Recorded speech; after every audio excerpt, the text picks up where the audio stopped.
The rain came like judgment over Lagos. It was one of those nights when the streetlights blinked like dying fireflies, and the gutters overflowed with yesterday's sorrow.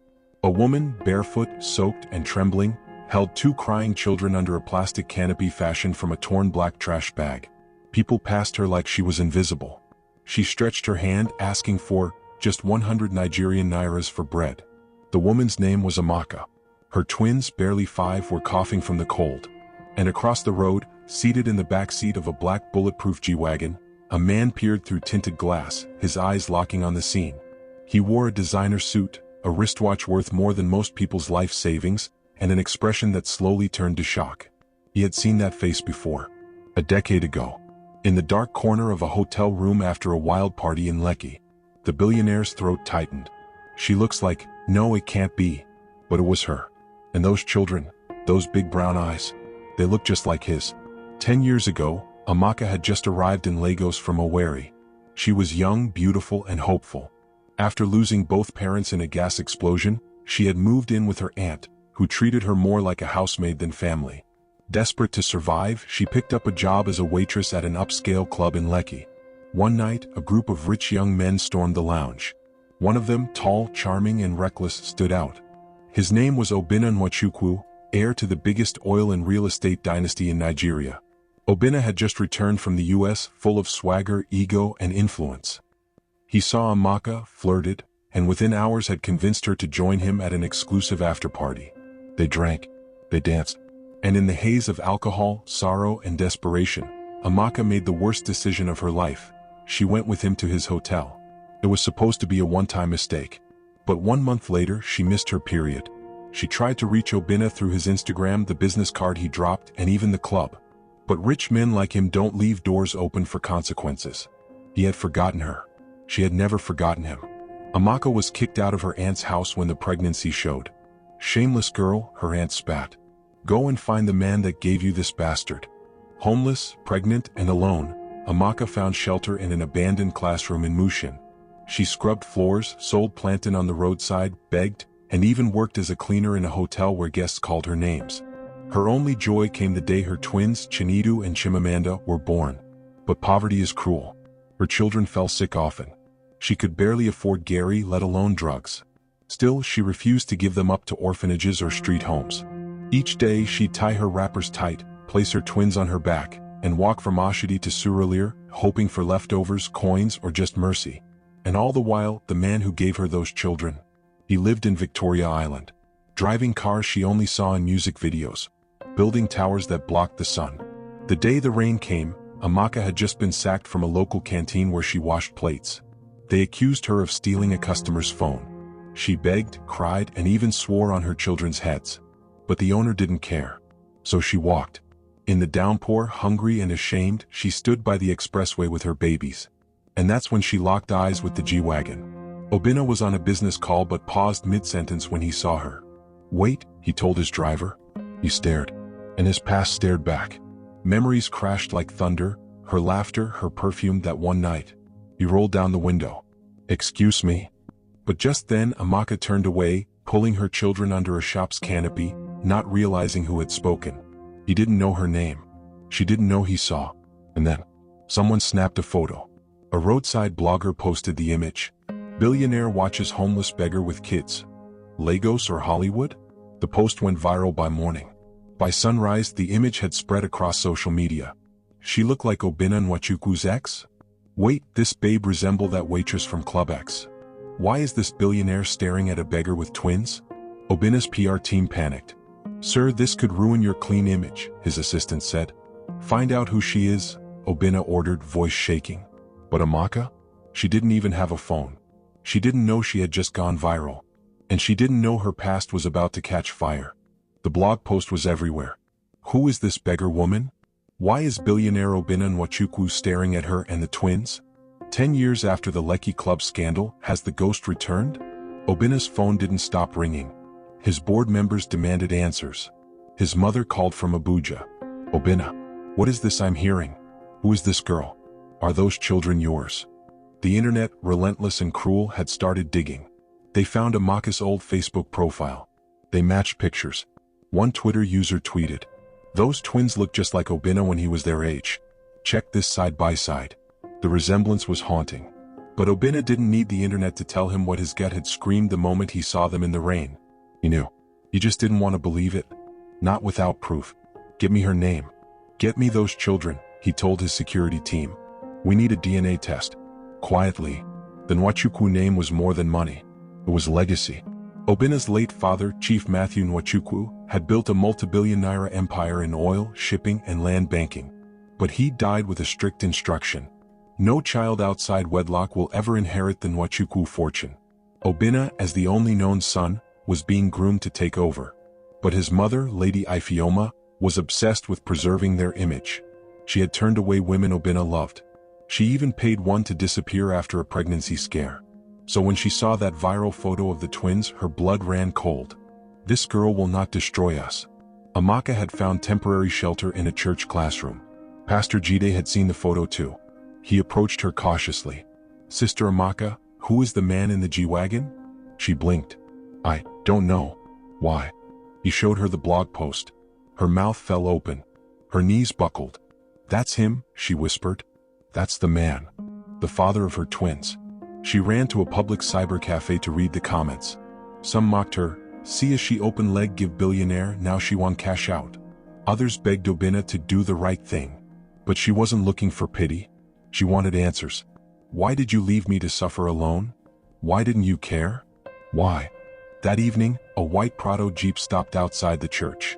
A tall man in black came out. Are you Miss Amaka Obi? Yes, she said, clutching her twins. You're needed for a medical test. Amaka sat stiff in the luxurious hospital waiting room, surrounded by glass, air conditioning, and stares from people who didn't belong to her world.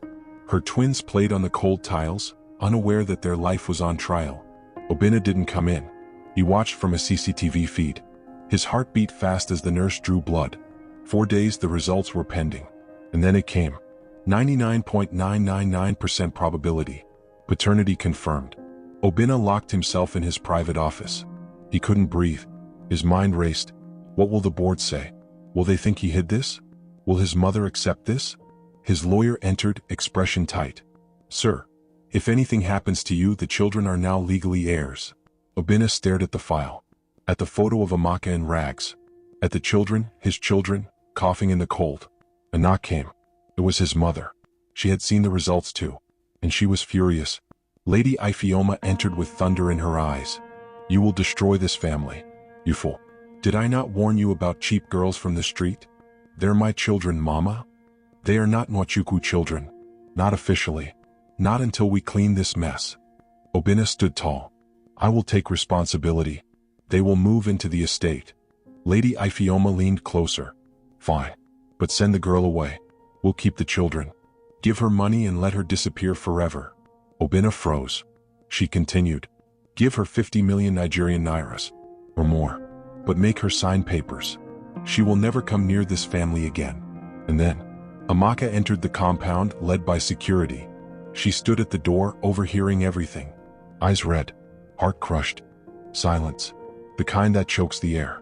Amaka stood at the doorway of the marble estate, her threadbare slippers soaked in mud. She heard every word from Lady Ifeoma's lips.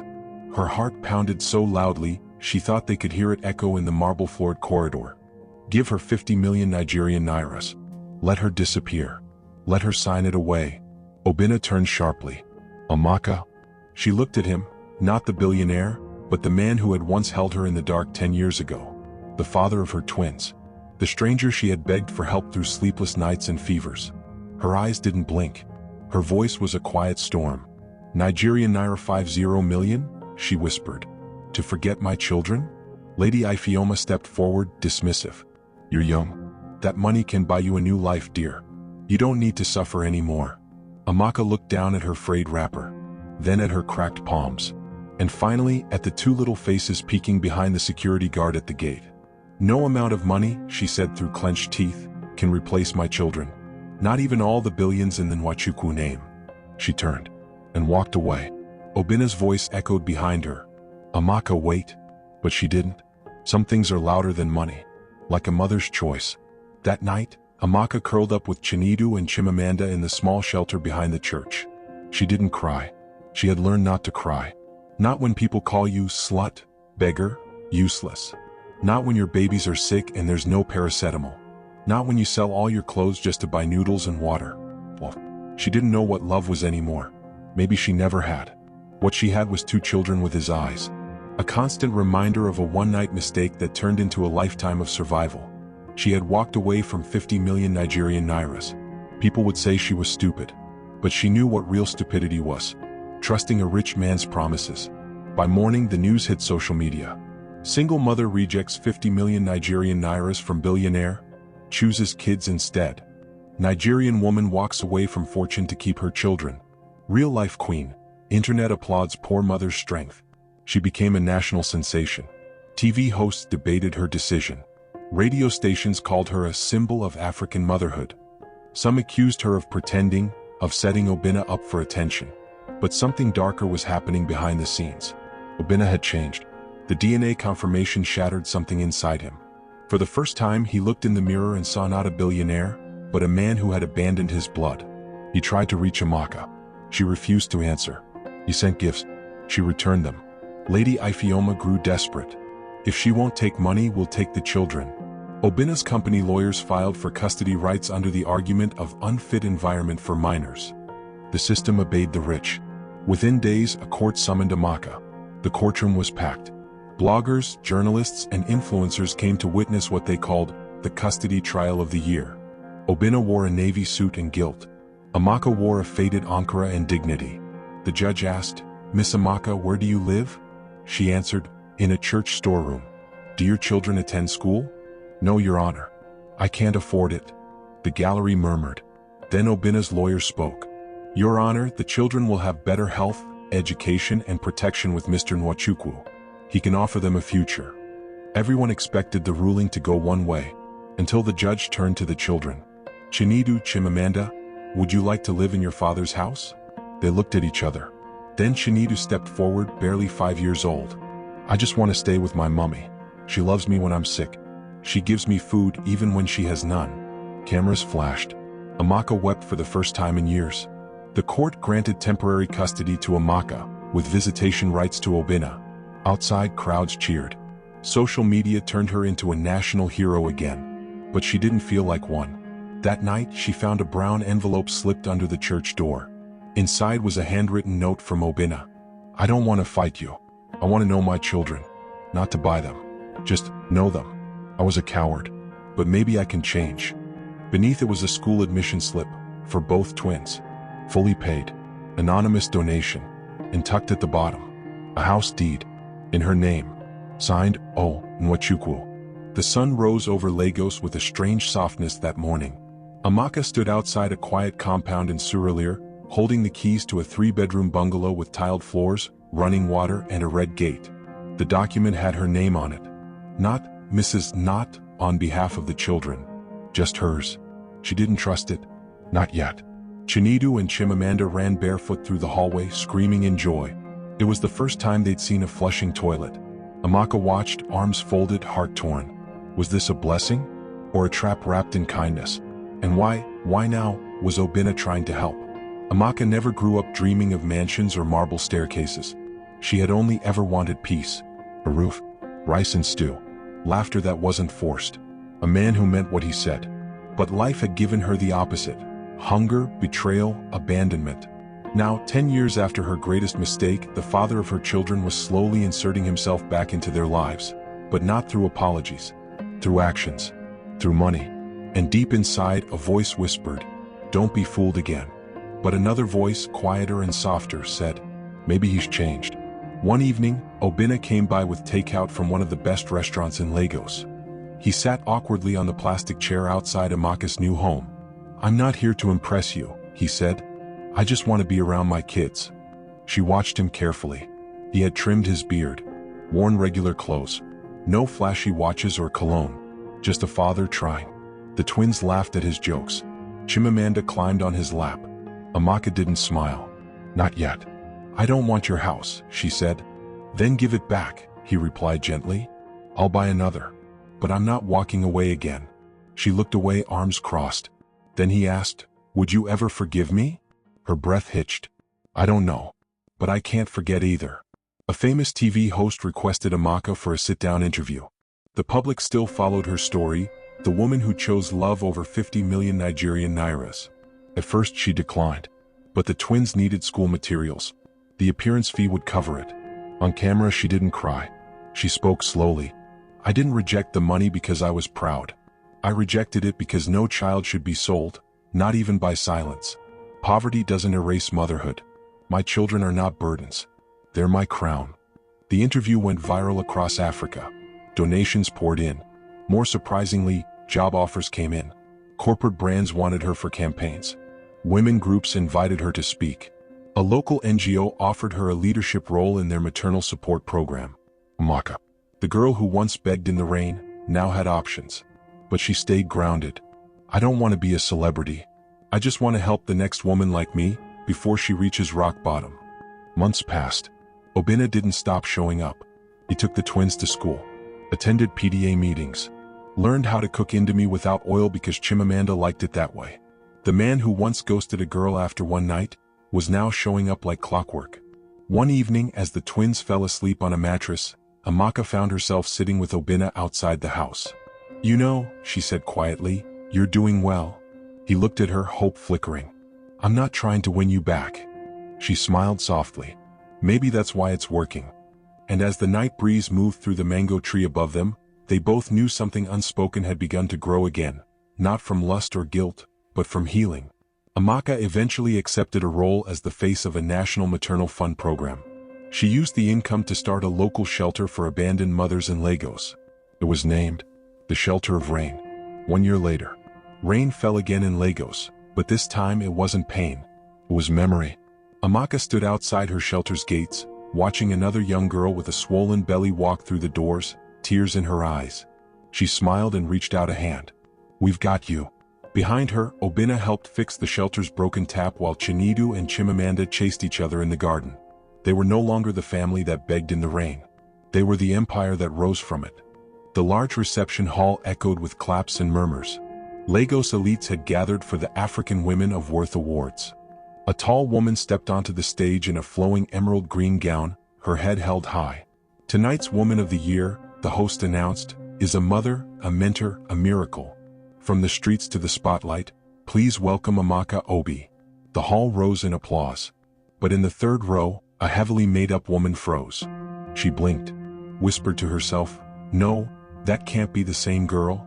It was Madame Cecilia, the canteen owner who had once fired Amaka over a stolen phone she never took. The same woman who told Amaka, "You're a nobody. You'll never be anything more than gutter trash." And now, she watched as the same nobody stood under a chandelier, clutching a golden plaque. She turned to leave, ashamed. But before she could, Chimamanda walked up to her. "You're Madame Cecilia, right?" The woman turned slowly. "I know you," Chimamanda said softly. "My mummy cried the day you sent us away hungry." Chimamanda was barely a toddler when it happened. She didn't remember much, only the sound of her mother begging, "I swear I didn't take the phone," and the way Madame Cecilia shouted, "Out of my shop. I feed you and your bastards for free." They had slept under a BRT bridge that night. No food. No water. That was the day Amaka almost gave up. But she didn't. Instead, she carried Chimamanda on her back and walked to the nearest hotel to beg for a cleaning job. Years passed. Struggle continued. But Chimamanda never forgot her mother's pain. Now 11 years old, Chimamanda had become her mother's shadow. She spoke with grace beyond her age. She had even begun writing poems, some of which had gone viral on social media. Her recent one, titled "My Mother's Feet Bleed So I Can Run," had touched hearts across the country. When her school asked her to give a short speech at the Women of Worth ceremony, she agreed. She didn't know Madame Cecilia would be there. But when she saw her, something old and powerful returned. Not hate, but justice. Chimamanda took the mic. Her voice was soft, almost like a whisper. "When I was little, someone threw my mummy away. Said she wasn't good enough. Said her children didn't deserve food. Said she was trash. But today I stand here wearing my mummy's dream. My uniform has her sweat.